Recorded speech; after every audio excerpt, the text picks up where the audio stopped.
Jejak kaki yang membasah oleh hujan itu membentuk pola tergesa-gesa menuruni jalan kecil yang dipenuhi daun gugur.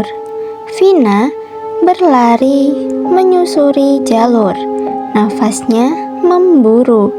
Hutan di depan menanti, gelap dan berbisik dengan suara serangga malam. Ia menyalakan senter kecil dari ponselnya. Sinarnya menembus kabut tipis yang turun perlahan. Santi, Gumamnya pelan. Nama itu kini bergema di pikirannya. Sosok kakak Elina yang selalu luput dari cerita orang-orang, seakan hanya bayangan.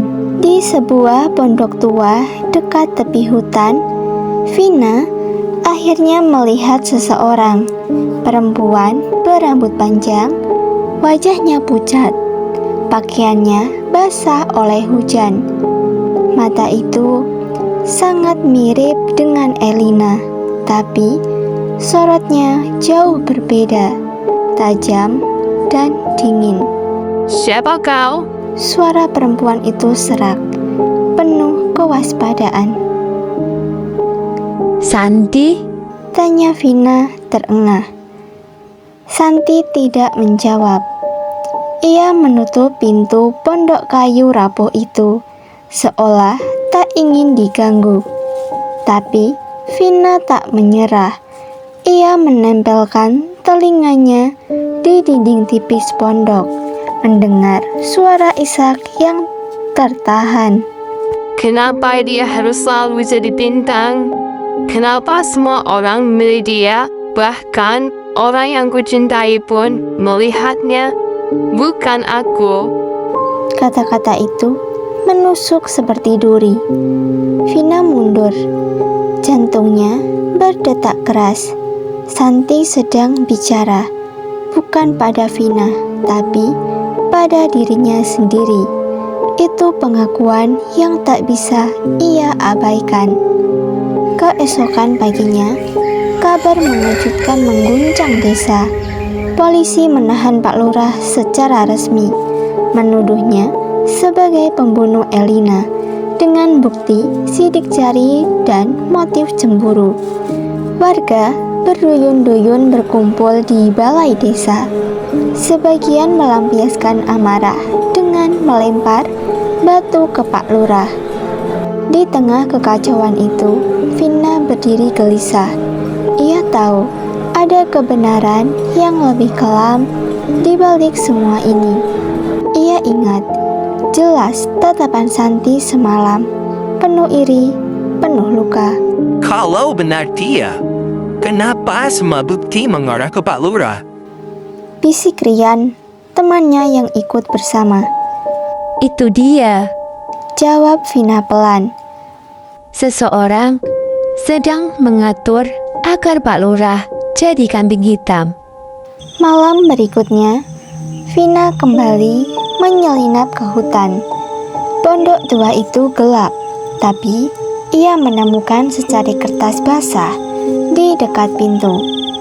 Tulisan tangan samar, namun masih terbaca. Aku tidak bermaksud, aku hanya ingin dia tahu. Rasanya kehilangan, tapi dia jatuh. Dia teriak, dan aku panik. Aku hanya ingin mengikatnya sebentar. Aku tidak tahu dia akan mati. Vina menutup mulutnya, menahan teriakan. Itu pengakuan, itu suara hati Santi. Namun, sebelum ia bisa membawa kertas itu sebagai bukti, seseorang menepuk pundaknya dari belakang.